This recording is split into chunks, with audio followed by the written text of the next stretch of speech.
영생하도록 솟아나는 샘물이라는 제목으로 말씀 증거해 드리겠습니다. 우리는 요한복음을 볼 때마다 항상 공관복음과는 다르다, 마태, 마가, 누가복음과는 다르다. 뭐가 다른가? 마태, 마가, 누가는 그 지역, 갈릴리 사역, 노중 사역, 예루살렘 사역을 중심으로 그렇게 기록이 됐지만 요한복음은 아니죠. 노중 사역은 아예 없어요. 갈릴리 사역도 잠깐 기록을 하고 주로 이 요한복음은 예수님의 예루살렘 사역에 대해서 집중으로 이렇게 기록을 합니다. 그래서 이 요한복음은 두 권의 책으로 나누죠. 1권은 1장에서 12장, 2권은 13에서 20장, 21장은 부록으로 그렇게 보고 있습니다. 그래서 오늘 본문이 있는 1장에서 12장은 표적의 책이라 일곱 번의 표적이 기록돼요. 예수님이 이 땅에 행하신 표적은 수 없는 표적, 다 기록할 수 없는 거죠. 그런데 7가지 기록한 것은 만수기 때문에 7가지를 기록을 하시죠. 그런데 그 단순히 표적을 통해서 예수님의 하나님의 아들이심을 증거하는 것이냐? 물론 그렇죠. 그런 의미도 있지만 그보다 더 큰 의미가 있는 거예요. 지금 요한복음 2장에 보면 가나의 혼인잔치에서 물로 포도주를 만드는 표적을 행하시죠. 그 포도주는 분명히 내 때를 말씀하시는 것이니까 십자가에서 우리를 위해서 흘리신 피예요.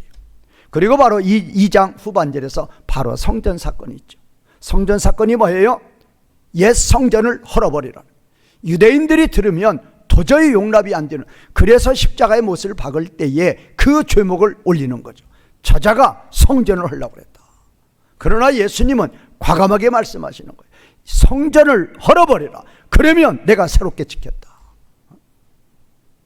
예수님께서 첫 번째 표적으로 물로 포도주를 만드는 가나의 혼인잔치 표적을 행하셨는데 그 표적의 의미가 뭐냐? 바로 성전 사건. 그게 다른 사건이 같은 거예요. 그러면 예수님께서 옛 성전을 헐어버리고 새 성전 지으시라는 목적이 뭐예요? 이유가 뭐예요? 옛 성전은 성전의 기능이 전혀 없는 거예요. 성전은 하나님이 계신 곳이, 하나님을 만나야 돼요. 그런데 하나님을 만날 수 없는 집이에요. 그러니까 헐어버리라는 거예요. 그러면 내가 하나님을 만날 수 있는 새 성전을 짓겠다. 그래서 짓는 거죠. 그런데 며칠 만에 지으신다? 3일 만에 짓는 거예요. 그래서 십자가 부활이에요. 십자가 부활로 예수님께서 짓는 새 성전, 그 새 성전에 들어갈 자가 누구냔 말이에요. 그게 3장 4장이에요. 그래서 제가 구조를 알라는 거예요. 그래, 구조가 중요한 거죠. 그러니까 3장도 2장에 속한 샘플이고 4장도 2장에 속한 복이에요, 복이. 그러면 그렇게 예수님께서 십자가 부활로 새 성전을 지으시는데 누가 새 성전에 들어가느냐 그 말이에요. 누가 새 성전이 되느냐 그 말이에요. 그래서 그때 당시는 모든 사람 하면은 유대인 플러스 이방인. 왜? 유대인들이 그렇게 만드는 거예요. 우리 아니면 다 하나님 백성 아니다. 그거를 우리 하나님은 새 시대에 깨버리는 거죠. 그래서 이제 유대인 중에서 누가 하나님 백성이 되느냐, 이방인 중에서 누가 하나님 백성이 되느냐. 그래서 3장에는 유대인의 최고봉인 누가 나와요? 니고데모가 나와요. 4장에는 이방인 중에서도 죄악의 음행의 죄악을 걸어가는 사마리아 여인이 나옵니다. 그런데 이 두 사람들이 다 하나님 백성이 되는 거예요. 3장의 기록 목적은 뭐예요? 그 니고데모는 유대인의 최고봉이에요. 유대인들은 그랬죠. 아브라함의 후손이고 율법을 가지고 있고 할례를 받으면 이런 유적인 조건을 통해서 얼마든지 하나님의 백성이 될 수 있다고 믿는 거예요. 아니에요. 아무리 아브라함의 후손, 율법 소유, 율법을 지키려고 힘쓰는 그런 자, 할례를 받았다 할지라도 누구를 믿지 않으면, 예수님을 믿지 않으면 새 성전 들어갈 수 없다 그 말이에요. 하나님 만날 수 없단 말이에요. 그러니까 니고데모는 산헤드린 공의원이에요. 유대인 중에 최고예요. 아무리 유대인 중에 최고라 할지라도 누구 믿지 않으면, 예수님 믿지 않으면, 아무리 아브라함의 후손 할례 찾아봤다란 말이에요. 예수님 믿지 않으면 무슨 문제 해결 안 된다? 죄 문제 해결 안 돼요. 여전히 있는 거예요. 그러면 4장은 뭔가? 이 4장이 놀라운 사건, 놀라운 비밀이죠. 영원전부터, 창세전부터 감추어진 비밀이다. 골로새서 바울이 발표하고 있죠. 어떤 비밀이냐? 하나님은 유대인들의 하나님뿐만 아니라 누구의 하나님도 되신다? 이방인의 하나님도. 물론 구약에 다 나와 있어요. 그런데 잘 못 깨닫는 거죠. 유대인들조차도 깨닫지 못하는 거예요. 그래서 우리가 성경 공부 열심히 해야 돼요. 그들이 그렇게 탈무드를 쓰고 그렇게 성경을 연구한다고 그러지만 정작 이런 기본이 되는 것도 깨닫지 못했다, 그 말이에요. 그러면 이제 이방인 중에서도 하나님 백성이 될 수 있는 자들이 있는데 누가 하나님 백성이 되느냐? 사마리아 여인이 샘플로 등장을 해요. 그러니까 여기 나오는 건 샘플이에요. 어떤 의미의 샘플이냐? 아무리 음행에 아무리 더러운 여인으로 죄를 짓고 있었다 할지라도 누구를 믿으면, 예수님을 믿으면 죄 문제가 단번에 해결되고 하나님 백성이 되는, 영광의 자녀가 되는 복을 받는다, 그거예요. 자, 그래서 제가 이제 조금 보너스로 아까 표적에 대해서 조금 이야기하면, 그래서 2장은 성전 기능 성취, 그러니까 가나의 혼인잔치의 표적을 통해서, 사성전 사건을 통해서 예수님은 성전 기능을 완전히 회복시키는, 옛 성전은 기능이 제로예요. 사성전은 기능이 100%예요. 그 성전 기능 회복이라 그 말이에요. 5장에 뭐가 나오죠? 38년 된 병자 표적이 나오죠. 그 표적을 통해서 이루시는 건 뭐예요? 그 표적을 안식일에 성취해요. 그러므로 예수님은 뭐를 성취하신다? 십자가 부활로 뭐를 성취하신다? 안식일을 성취하신다. 6장에 6월절에 오병이의 표적을 행하셔요. 그 오병이의 표적을 통해서는 예수님은 뭐를 성취하신다? 6월절을 성취하신다. 6월절에 뭐 먹었어요? 피는 뿌리고 뭐를 먹었어요? 양의 고기를 먹었죠. 그 양의 고기가 바로 예수님의 뭐다? 예수님의 참된 양식, 살과 피라 그 말이에요. 그래 6월절을 성취하는 거예요. 7장에서 9장은 초막절 성취죠. 7장에 바로 초막절이 나오죠.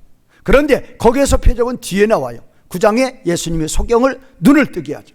그래서 7장에서는 초막절 마지막 날에 실로암에서 물을 기르다가 제단에 붓는 것처럼 눈을 뜨는 거예요. 그래서 8장에 예수님께서 나는 빛이다라고 선포하시고, 예수님은 빛이니까, 그러니까 소경이 눈을 뜨게 하시는 거죠. 그게 바로 초막절의 성령님의 사건이다 라고 이제 그렇게 표적하고 구약 예언의 성취가 하나의 링크로 연결이 돼서 이 한 일권이 이렇게 구성되어 나간다. 그거를 제가 이제 말씀드리는 것이고, 오늘 이 본문 4장은 2장하고 링크되어 있다 그 말이에요.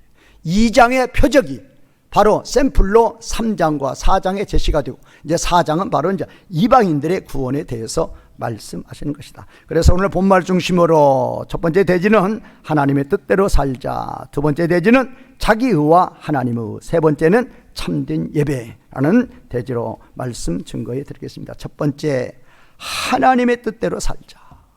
자, 오늘 본문 4절 같이 읽어보겠습니다. 3절 4절 같이 3절 4절 시작. 유대를 떠나사 다시 갈릴리로 가실새 사마리아를 통과하여야 하겠는지라. 유대는 남쪽, 갈릴리는 북쪽 그래요. 그런데 이 유대에서 북쪽 갈릴리를 가려면 어디를 통과해서 가는 것이 가장 지름길이에요? 도로도 좋아요? 바로 사마리아예요. 우리가 생각하면 이 남쪽, 이 남한에서 북한, 저 함경도 함경 북도 저쪽 가려고 그러는데, 압록강 가려고 그러는데 어디 통과하면 제일 좋아요? 개성 통과해서 평양 통과하면 제일 좋은 거예요. 도로도 쫙 나 있잖아요. 그 얘기란 말이에요. 그러니까 이 유대에서 갈릴리 가려고 그러면 사마리아 통과해서 가면 길도 좋고 가장 좋은 거예요. 그런데 문제가 있었죠. 문제가 있었어요. 우리 9절 한번 읽어보죠. 9절 시작. 사마리아 여자가 이르되 당신은 유대인으로서 어찌하여 사마리아 여자인 나에게 물을 달라 하나이까 하니, 이는 유대인이 사마리아인과 상종하지 아니함이러라. 상종뿐만 아니라 유대인들은, 남쪽 유대인들은 사마리아 그 지역을 아예 통과하지 않는 거예요. 왼수예요, 왼수. 이런 왼수 삼는 것은 그래도 거룩함을 이루는 의라고 볼 수 있었죠. 이유가 뭐예요? 주전 722년에 아수리에 의해서 북이스라엘이 멸망을 하고 북이스라엘의 수도인 사마리아가 중심 도시였었죠. 그리고 이제 그 북이스라엘인들은 대부분 죽었죠. 전쟁에서 졌으니까. 그리고 뭐 좀 힘이 있다 하는 사람들은 다 포로로 잡혀갔죠. 거의 사람이 없었어요. 그러니까 우리로 말하면 북쪽 오랑캐들이 온 거예요. 그래서 이제 이방인들이 북쪽 지역에 살았단 말이에요. 하나님 알아요? 몰라요? 하나님 모르죠. 또 하나님을 섬긴다 할지라도 자기네 이방신 섬기며 하나님 2순위 3순위 놓고 섬겼다 그 말이에요. 그러니까 남쪽에서 볼 때는 이건 아니야. 이건 그래 옛날엔 형제 나라였지만 이제 아니야. 이제 모든 거 끊는다 그거예요. 그래서 그들과 상종하지 않으니까 그 지방으로 유대에서 갈릴리로 갈 때도 험한 길일지라도 사마리아 가지 않는다 그 말이에요.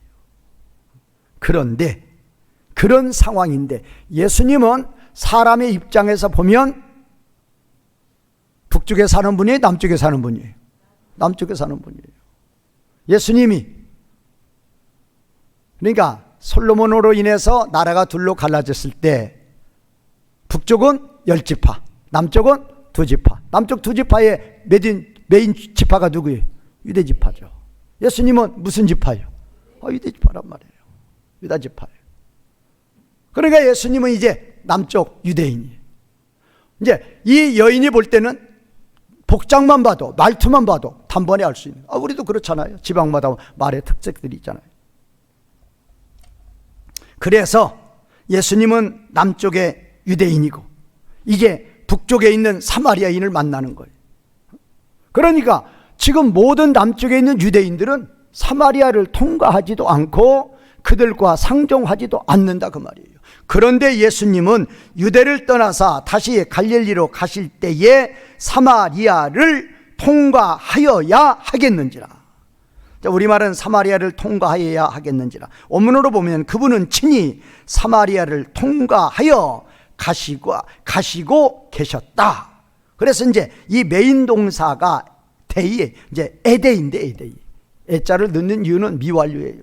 그러니까 사마리아를 통과하여 가시겠다는 그 마음, 그 생각, 또 가시는 그 과정 그것이 계속 연속이 됐다 그 말이에요. 갈까? 가면 요거도 먹겠는데 이길로 갈까? 아니야, 그래도 가야지. 그렇게 가신 거 아니라 그 말이에요. 마음과 발걸음이 오로지 나는 사마리아다. 너희들 욕하려면 욕해라. 유대인들은, 남쪽 유대인들은 북쪽 사마리아 사람들과 상종 않는다. 그 원칙 지켜야 된다. 그게 아주 관례로 되어 있었단 말이에요. 근데 예수님은 그거 깨버리는 거예요. 깨버리고 나는 가야 되겠다 그 말이에요. 나는 통과해야 되겠단 말이에요. 나는 가서 그들 좀 만나봐야 되겠다 그 말이에요. 왜? 이유가 뭐예요? 예수님의 공생의 모든 사역은 말씀 한마디라도 다 누구의 뜻을 이루는, 아버지의 뜻을 이루는, 예수님은 자유인이 아니에요. 완전히 구속이 된 몸이에요. 누구께? 아버지께. 요한복음 5장 30절 내가 아무것도 스스로 할 수 없노라. 듣는 대로 심판하노니 나는 나의 뜻대로 하려 하지 않고 나를 보내신 이의 뜻대로 하려 함으로 내 심판은 의로우니라. 나는 아무것도 할 수 없노라. 그런데 우리 사역자들은 아니에요. 나는 모든 것을 할 수 있다 그 말이에요. 주님 좀 가만히 좀 계시고, 주님 좀 가만히 좀 계시고, 내가 내 계획, 내 뜻, 성경에 분명히, 제가 어제 인도네시아 우리 2기 어제 힘차게 개강 예배로 출발했죠. 거기에서 제가 말씀드린 거 있는데, 우리는 무엇을 배울 거냐 그 말이에요. 무엇을 배워서 나가서 무엇을 해야 될까 그 말이에요. 예수님이 하신 거 하라 그 말이에요. 바울이 한 거 하라 그 말이에요. 예수님처럼, 누구처럼? 바울처럼 하라 그 말이에요. 무엇 했느냐? 무슨 사역했어요? 하나님 나라 사역했단 말이에요. 하나님 나라 사역하려면 뭐 해야 돼요? 하나님 나라 사역하려면 뭐 해야 돼요? 말씀. 인천고등학교 가서 족구할 게 아니고 말씀이란 말이에요. 말씀. 에스라처럼 말씀 연구하란 말이에요. 말씀에 통달한 자가 되라 그 말이에요. 말씀을, 복음을 선포하고 말씀 가르친 것이 예수님 바울이었단 말이에요. 우리도 그런 자가 돼야 된단 말이에요. 그 선교지 가보면 뭐 문화사역 해가지고 이상한 선교하는 분들 많아요. 제가 속해 있는 어떤 그 선교단체 그 카톡방이 있어요. 거기 한 700명 모여 있어요. 거기는 정말로예요. 말씀은 그냥 조미료예요. 조미료. 모두 다 문화사역이에요. 그러면서 그걸로 뭐 박사, 석박사 통합과정 무슨 과정 해서 막 학위 주고 그래요. 이름은 좋죠. 제가 이름은 공개 안 해요. 아니란 말이에요. 누구의 뜻? 선교사면 누구의 뜻? 하나님의 뜻. 목사면 하나님의 뜻. 하나님의 자녀면 하나님의 뜻이 뭐냐 그 말이에요. 요한복음 12장 49에서 50. 내가 내 자유로 말한 것이 아니요 나를 보내신 아버지께서 내가 말할 것과 이를 것을 친히 명령하여 주셨으니 나는 그의 명령이 영생인 줄 아노라. 그러므로 내가 이르는 것은, 내가 말하는 것은 내 아버지께서 내게 말씀하신 그대로니라. 그대로. 설교할 때도 말씀 그대로 전하라 그 말이에요. 자기 말 하지 말고 본문 읽어놓고 본문 전하라 그 말이에요. 그대로. 예수님은 아버지 하나님과 존재와 영광과 권세가 뭐예요? 동일해요. 그럼에도 불구하고 아버지의 뜻에 절대 복종이에요. 이유가 뭐냐? 그토록 아버지를 뭐 하는 거예요? 사랑하는 거예요. 사랑. 우리는 창조주와 피조물의 관계예요. 하나님과 신과 피조물의 관계란 말이에요. 그럼에도 불구하고 누구 뜻대로? 아버지 뜻대로. 그렇게 사셨으면 100점이죠. 그렇게 해요. 다 보면 그렇게 안 합니다. 아버지 뜻대로 가시는 분들은 큰 물이 적은 물이 적은 물이에요. 적은 물이에요. 로마서 4장 14장 7절 8절에 보면 자기요 자기를 위해 사는 자 없고, 우리라는 공동체는 하나님 백성이 되었으면 자기 빼란 말이에요. 자기를 위해 사는 자 없고 자기를 위해서 죽는 자도 없고, 오로지 우리는 살아도 죽어도 누구의 뜻? 아버지의 뜻, 주님의 뜻.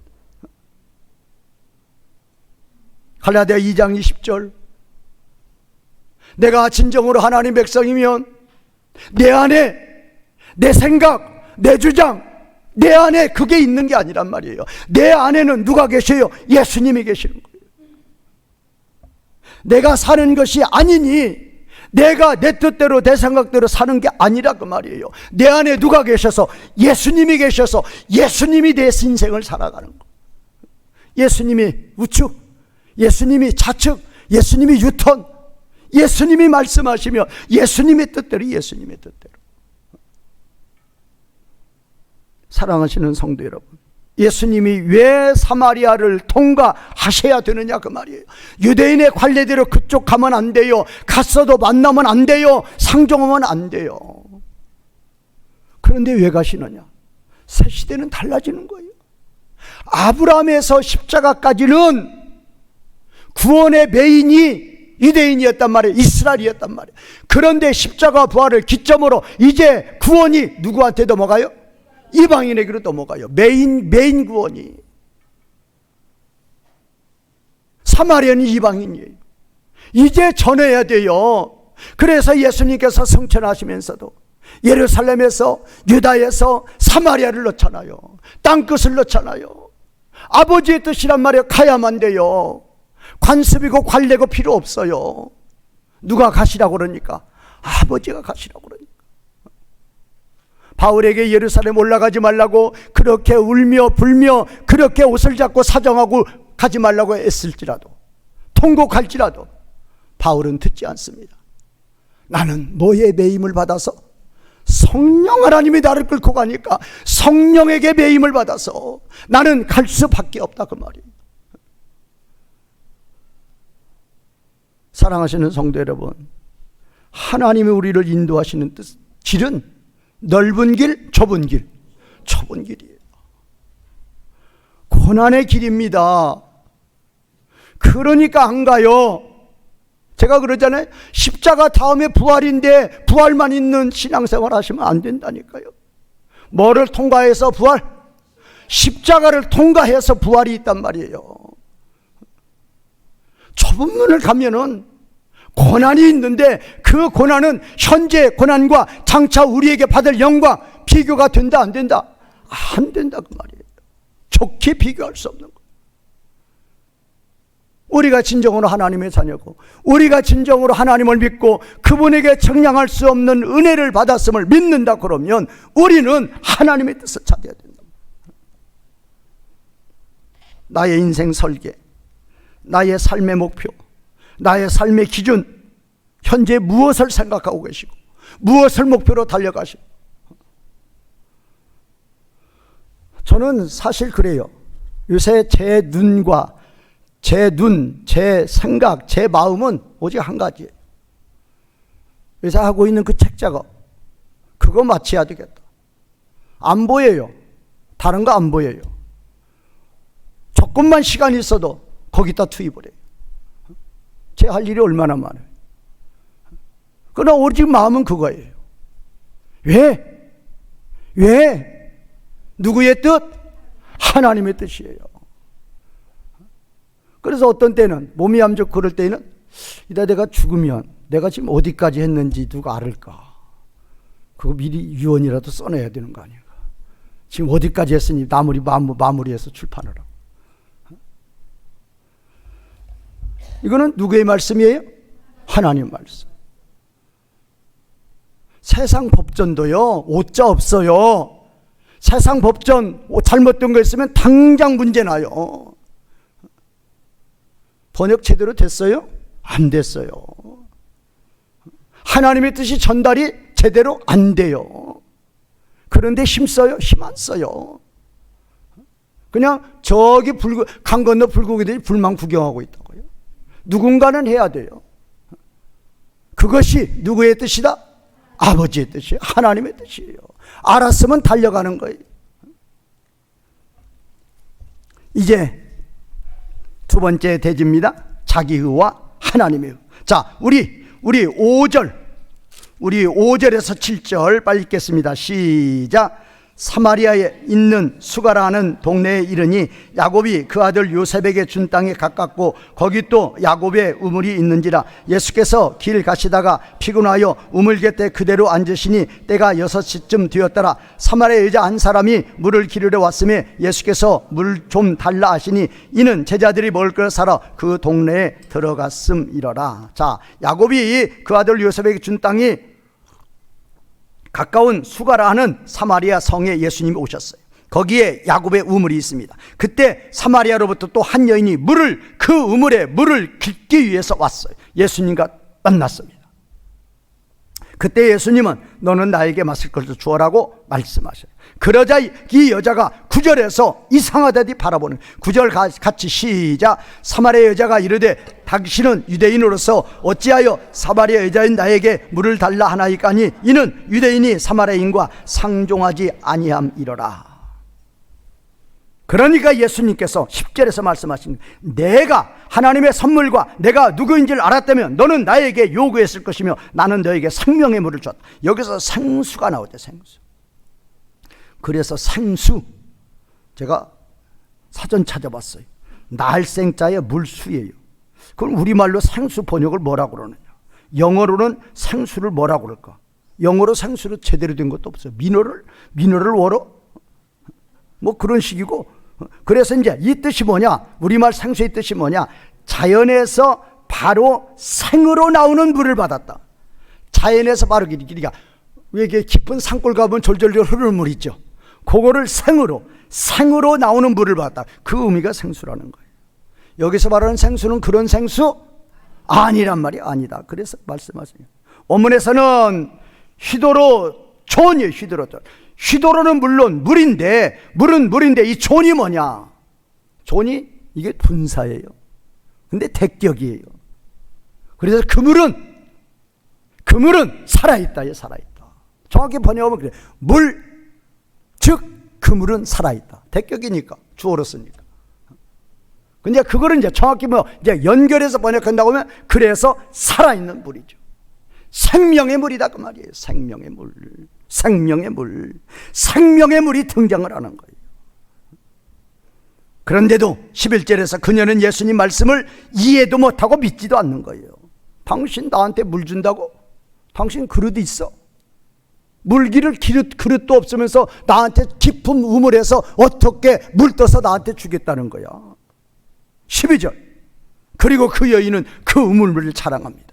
이 우물 적어도 우리 조상 야곱이 준 거야. 야곱도 먹었고 그 아들도 먹었고 가축도 먹었고 나도 지금까지 먹고 산 거야. 우리의 생명은, 내가 산 것은 이 우물 덕이야. 자랑을 아주 뭐 하듯이 하는 거예요. 그러자 예수님이 13절에서 탁 던지는 거예요. 이제 우리말은 내게 대봐. 이 물을 마시는 자마다 다시 목마르니와. 이 물을 그렇게 했는데 이 물로부터요. 이게 중요한 거예요. 에크의 에크투 히다토스. 이 물로부터는 근원이라니까요. 이 물로부터 마시는 모든 사람은 다시 목마를 것이다. 마셔봤자라는 거예요. 또 목마르니까 뭘 마시는 거예요? 헛된 길 간다 그 말이에요. 헛된 길. 그리고 14절에서 이제 예수님께서 진리를 선포하시는 거예요. 제가 원문대로 읽어드릴게요. 그러나 내가 그녀에게 주는 그 물로부터, 여기도 그 물로부터 마시는 자는 영원토록 결코 목마르지 않을 것이다. 그 다음에 두 번째 문장, 14절의 두 번째 문장. 그리고 내가 그녀에게 주는 그 물은 그녀 안에서 영원한 생명을 위하여 솟아나는 물의 샘이 될 것이다. 다시 한번요. 14절의 첫 번째 문장.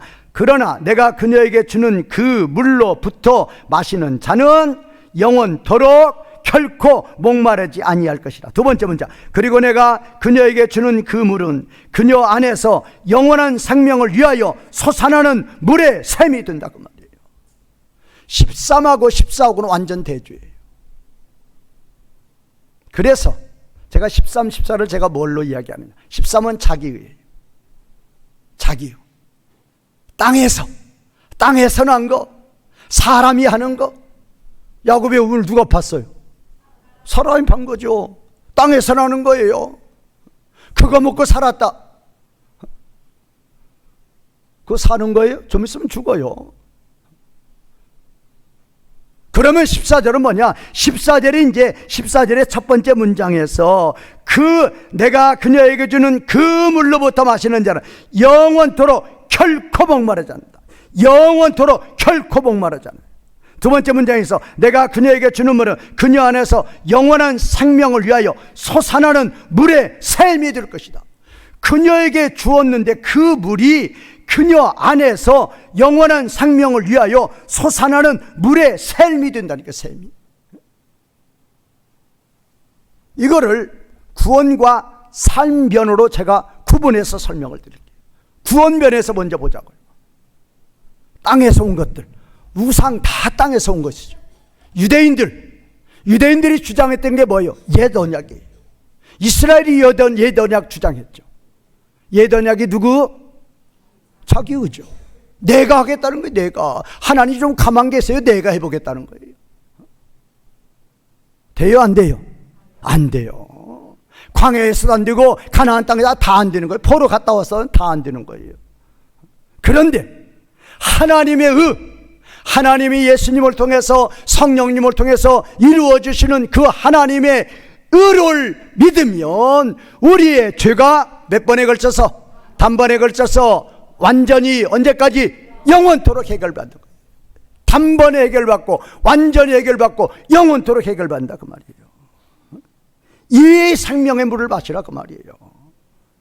그러면 이제 삶의 모든 면은 뭔가? 세상이에요. 하나님의 은은 하늘의 거예요. 땅에 참된 기쁨이 있느냐 그 말이에요. 땅에 참된 행복 있느냐 그 말이에요. 돈 가지고 물질 가지고 행복 찾을 수 있느냐 그 말이에요. 없어요. 땅에 없어요. 아무리 맛있는 거 먹고 아무리 좋은 옷을 입고 아무리 좋은 거 경치 구경하고 아무리 좋은 거 음악 듣고 아무리 좋은 그림 구경하고 없다 그 말이에요. 다시 목마른 거예요. 다시 불행하고 다시 슬픈 거예요. 그러나 어디로부터 온 거? 하늘로부터 하나님이 주시는 하나님이 있는 모든 것들은 참된 기쁨과 참된 만족과 참된 행복을 단번에 주심을 믿으시기 바랍니다. 시간이 다가서 빨리 갑니다. 마지막 세 번째, 이제 하나님의 백성이 되었으면, 진정으로 이 여인처럼 내가 하나님의 백성이 되었으면 뭐를 찾아야 되냐? 예배 찾으란 말이에요. 예배. 이 여인이 이제 깨닫습니다. 이 여인은 예수님을 만난 후 회개합니다. 그게 15에서 18절에 15절에서 이 여인은 드디어 예수님이 주시는 생명의 물을 요청합니다. 그런데 생명의 물을 요청하니까 예수님은 16절에서 동문서답하는 거예요. 처음에는 네가 내가 누군 줄 알았으면 내가 너에게 생명의 물을 주었을 거야. 그러다가 이제 몇 번 주고받고 다 이 여인이 깨달은 거야. 하나님이시구나, 그리스도이구나, 메시아이구나. 그래서 이제 15절에 요청을 딱 예수님 그러면 주세요. 그랬더니 예수님은 주시지 않고 가서 내 남편 데려오라고 그러는 거예요. 이 동문서답이에요. 그러자 이 여인은 17절에서 회개합니다. 주님이시여, 나는 남편이 없습니다. 그러면 왜 없느냐? 예수님께서 18절 설명하고 칭찬하는 거예요. 그래, 너는 남편 없어. 지금까지 몇 남자하고 살았어도 그건 과거고, 지금까지 하면 6. 그래서 신학자들이 여기서 또 비중을 두죠. 6 남자 살아봤자 다 헛된 것이었는데, 참된 행복 없었는데, 다 헛된 길 갔는데, 이제 7번째로 누구 만난 거예요? 예수님 만났다고 거예요. 그것도 신학적 의미를 두는 분들 많죠. 어쨌든 이 여자는 과거에도 음행하고 살았어요. 남편 아니라고 말이에요. 현재도 음행하고 사는 거예요. 음행죄의 대가의 여인이라고 말이에요. 그런데 이 여인이 깨닫는 거예요. 주님, 아닙니다. 제 남편 없습니다. 음행하고 살았습니다. 예수님 앞에 죄를 고백하고 주님을 그리스도로 영접하는 거예요. 그리고 나서 참으로 이제 메시아를 영접하고 나서 20절에서 이제 이 여인이 찾는 건 뭔가? 예배를 찾는 거예요. 20절에서 현재 남쪽 유대인들은 예루살렘 성전에서 드리고 있고 북쪽 사람들은 그리심산에서 예배를 드리고 있는데 누가 맞습니까? 22절은 옛시대 기준으로 말씀하시는 거예요. 옛시대로 보면은 어디에서 예배 드리는 게, 제사 드리는 게 맞다? 예루살렘. 당연하죠. 성전이나 예루살렘 성전이지 그리심 성전이 어디가 있어요. 자기네가 자기네 멋대로 지은 거죠. 이제 그거는 옛시대 기준으로 설명하는 것이고, 이제 새시대 예배의 기준이 뭔가? 21절, 23절, 24절. 자, 21절부터 시작.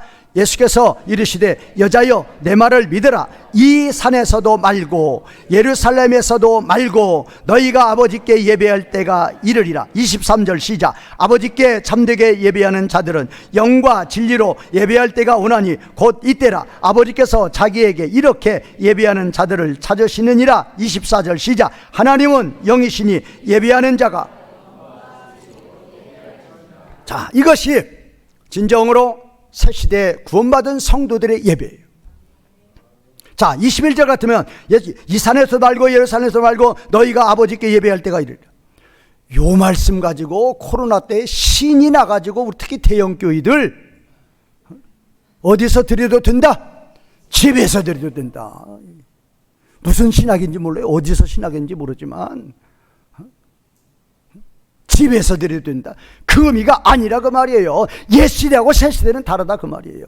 옛시대에는 어디만 가야 되는데, 어디만 가야 돼요? 3대 절기도 어디에만 가야 돼요?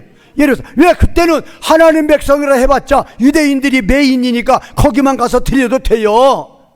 그런데 새시대에 땅끝까지 복음이 가는데 어디 예루살렘 오느냔 말이에요. 옛시대에는 그 예루살렘 성전, 그 지성소 거기에만 하나님이 계셨지만 새시대에는 이제 내 자신이 뭐가 돼요? 내 자신이 지성소의 지성소, 이 안에 하나님이 계신단 말이에요.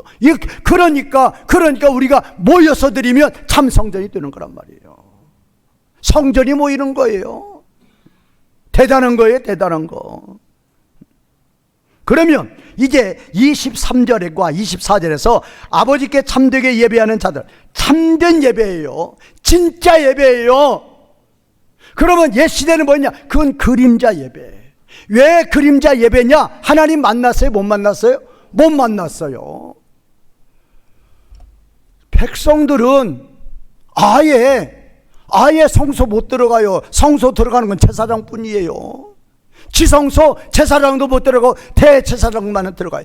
대제사장 들어가도 향연 들고 연기로 가리고 벌벌 떨면서 있다가 나오는 거예요. 만나기는 뭘 만나요? 못 만난단 말이에요.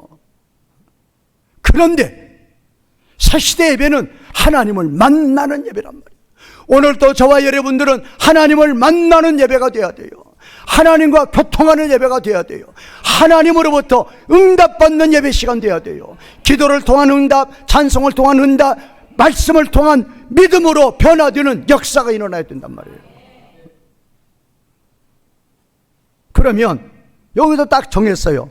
23절 아버지께 참되게 예배하는 자들은 먹과 무엇으로 예배할 때 그게 참된 예배라는 것이 딱 찍어 나왔단 말이에요. 그리고 아버지는 그렇게 예배하는 자들을 지금도 찾고 계신다고 현재 시제로 말씀하시는 거예요. 그러면 참 예배가 뭐냐? 진짜 예배가 뭐냐? 영과 진리. 근데 이 영과 진리도 이것도 번역의 문제예요. 물론 과는 원문에서는 카이예요. 카이가 엔드만 있느냐? 아니에요. 곧도 있어요. 그래서 여기는 곧이 돼야 돼요. 영은 뭐냐? 우리의 영이 아니에요. 성령님이에요. 성령님 곧. 그러니까 원문에서는 N으로 시작해요. 의로란 말이에요. N 푸니마티 카이 알레데이아. 그래서 영으로 곧 참 그렇게 되는 거예요. 그러니까 성령님을 통해서 드리는 예배, 성령님으로 인해서 드리는 예배, 그 예배가 참 예배라고. 그러니까 여기서 진리할 때 그 진리가 알레데이아인데 진리의 의미도 있지만 여기서는 참이라는 의미가 있다니까요. 진짜 어느 시대와 비교해서 옛 시대와 비교. 옛 시대는 왜 만났어요? 못 만났어요? 못 만났는데 새 시대는 뭐 한다? 만난다. 뭘로 드리는 예배? 성령님으로 드리는 예배. 성령님으로 드리는 예배는 누구를 만난다? 하나님을 만난단 말이에요. 그러면 그렇게 예배하는 자들을 하나님은 찾으시고 24절 왜 그렇게 예배하는 자를 하나님은 찾으시나? 하나님은 영이시기 때문에 그 영이신 하나님이 성령님으로 드리는 참된 예배를 드리라고 그렇게 명령하고 계신다 그 말이에요. 그러면 이제 메인이 뭐냐? 성령님으로 드리는 예배가 뭐냐면 성령님으로 드리는 예배가 무슨 예배? 참 예배. 그러면 성령님으로 드리는 예배가 십자가와 부활로 드리는 예배예요. 여기는 징후와 성화 둘로 나누란 말이에요. 그러니까 징후면으로 볼 때 오늘 이 자리에 나오신 분들이 십자가와 부활을 믿지 아니하고 이 자리에 나와 계시면 하나님 앞에 참된 예배가 된다 안 된다? 안 된단 말이에요. 안 된다. 그러면 그 십자가 부활을 믿게 하시는 분은 누가 믿게 하셨다? 성령님이 믿게 하셔서 십자가 부활을 믿으니까 일단 무슨 문제가 해결된 거예요? 죄 문제가 해결이 된 거예요. 그래서 우리는 하나님을 만날 수 있는 자격자들이 여기 모인 거란 말이에요. 그러면 이거를 징후면만 봐서는 안 돼요. 그건 신분이에요. 지난 한 주가 아니 그 지난주 아니 그 전주 뭐가 있으면 지난 한 주간 뭐 가운데 살고 왔다? 제가 그러면 안 된단 말이에요. 이 성화면이 또 중요한 거예요. 성화면이 성령으로라니까요. 지난주 나의 삶이 십자가 부활로가 돼야 돼. 넘어서 12장 1절 너희 몸을 하나님이 기뻐하시는 거룩한 산 제물로 드리고 온 성도의 예배가 하나님을 만나는 예배라 그 말이에요. 제발. 그러면 그렇게 살았다고 가정해봐요. 지난주 이제 예배 드리고 가서 안녕히 계세요 올려놓고 한 주간 열심히 주약으로 뛰면서 살았어요. 그리고 오늘 또 예배 왔는데 일찍 온 것도 11시 10분에 왔어요. 하나님과 교통 안 됩니다. 진짜 예배 아니에요. 참 예배 아니란 말이에요. 그거 가짜 예배예요. 그림자 예배예요. 몸만 왔다 가는 거예요? 몸만 만나야 돼요. 만나야 되려면 성령 의루가 돼야 된다니까요. 성령 의루가 되려면 증의의 개념에 성령 의루도 있지만 성화 개념의 성령 의루가 더 중요한 거예요. 지난 한 주간도 우리 하나님은 성령 하나님은 내 심령 가운데에서 제발이에요. 제발 십자가의 믿음으로 무엇이 죽었음을 믿고 옛사람이 죽었음을 믿고 다시는 너의 종으로 주의 종으로 살지 말라요. 성령님은 제발 부활을 믿고 부활을 믿으면 예수님의 부활의 몸은 절대로 사탄이 유혹하지 못한다. 유혹하지 못하고 너의 몸은 사탄은 오지도 못하는 몸이고 누구만 100% 강림하시는 성령님만 충만하게 임재하셔서 성령님이 가자는 대로 100% 따라가는 몸, 그 몸임을 믿습니다. 이게 부활의 믿음이란 말이에요. 그렇게 살고 오셔야, 그래야 누구 만나고? 하나님 만나고 다음 주가 아니라 이번 주 목요일 날 청와대에서 다 들으라고 그랬다. 그러면 오늘부터 걱정할 거예요. 머리 어디 가서 올까? 옷은 뭘로 사? 빨리 가서 어디 가서 100만 원짜리 맞춰야 되겠다. 구두는 뭘로 살까? 핸드백은 뭘로 살까? 난리 칠 거예요. 그렇게 단장하고 오시란 말이 그렇게. 하나님이 대통령보다 낫느냐 말이에요. 얼마나 높으신 분, 얼마나 아름다운 분, 얼마나 우리 하나님은 정말로 모든 게 얼마나예요. 그 하나님 만나셔야 돼요. 그 하나님 만나면 수가 터지는 거예요. 복이 터지는 거예요. 기도의 응답을 받는 거예요. 모든 것이 근심 걱정 사라지는 거예요. 모든 것이 두렵지 않는 거예요. 담대한 거예요. 그 능력을 받으시는 성도님들이 되시기를 주님의 이름으로 축원과 부탁을 드리겠습니다. 말씀 이어가시면서 기도하시는 시간 되겠습니다.